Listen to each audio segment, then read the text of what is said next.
In 2019, as widespread pro-democracy protests engulfed Hong Kong, tens of thousands of protesters fled to the west. Now, 8 of those exiled activists have a bounty on their heads, $190,000 apiece.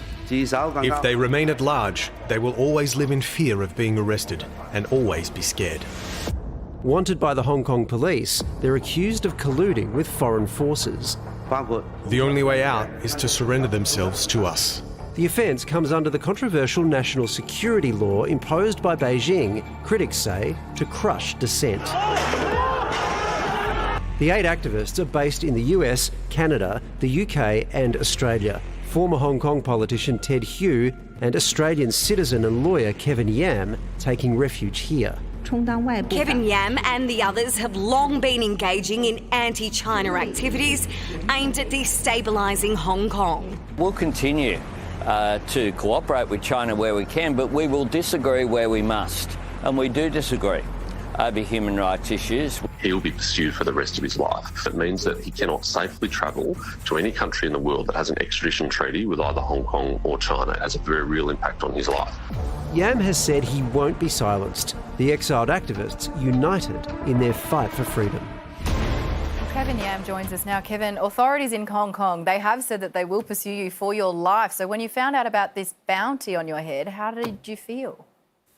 Well, I felt like I was a little bit unworthy, actually, because compared with the other 7 people who are on that list, I've probably done the least for Hong Kong. The other 7, quite a number of them are real heroes of mine. And to be named alongside them, on the one hand, I'm a little bit honoured, but on the other hand, I just feel like I'm just, pun intended, I guess, I'm just a small yam who's a bit unworthy. I mean, that's an extraordinary attitude to take. Are you scared at all? Well, no, because there's no point being scared. I remember years ago when I first got involved in Hong Kong activism, a veteran journalist once said to me, over there that, look, you've just got to live your life normally, because if you don't live your life normally, they win. To explain, this is a serious bounty, $190,000. This is a reward for family, friends, anyone who wants to give up information on you that might lead to your arrest. Are you 100% confident that no one you know is going to betray you?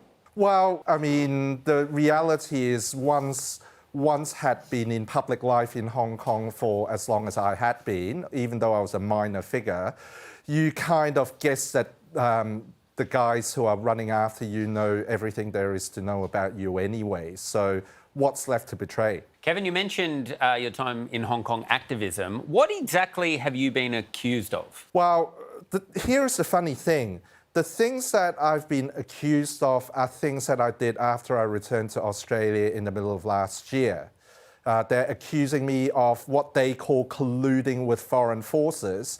And essentially what I did was, whilst I was in Australia, as an Australian citizen, exercising my freedom of speech about a city that I love, I met with my own representatives, MPs, the Foreign Minister, and I also testified by video link before the US Congress about the rule of law in Hong Kong.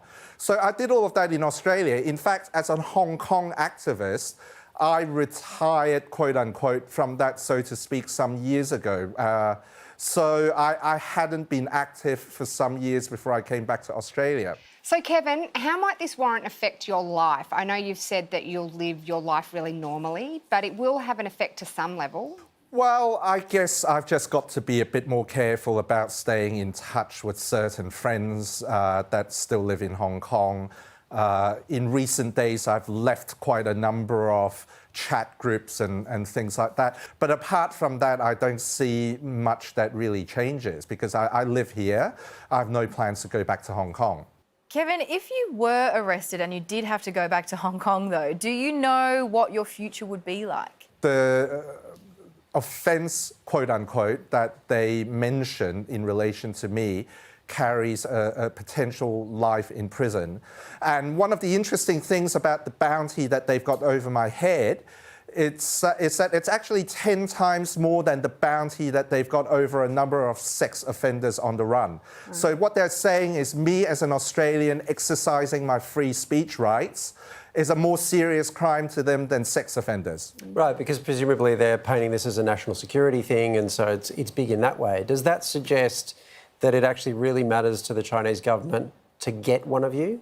That they need an arrest here and that they'll go to extraordinary lengths to get it? Well, who knows? Because what we've also seen overnight is that they've sort of piggybacked off the arrest warrants against the 8 of us to arrest a whole bunch of additional people within Hong Kong itself. So you never know whether they're really going after us per se, or whether they're using us as a way to scare people who are based overseas from speaking out, or whether they're just using us to arrest more people domestically within Hong Kong, or it could be a little bit of everything. You've said that you'll continue to speak out. Why is that? Well, I mean, look, whatever inconveniences that I might be going through now because of what's happened, well, it's nothing compared with the friends of mine who are currently in jail in Hong Kong.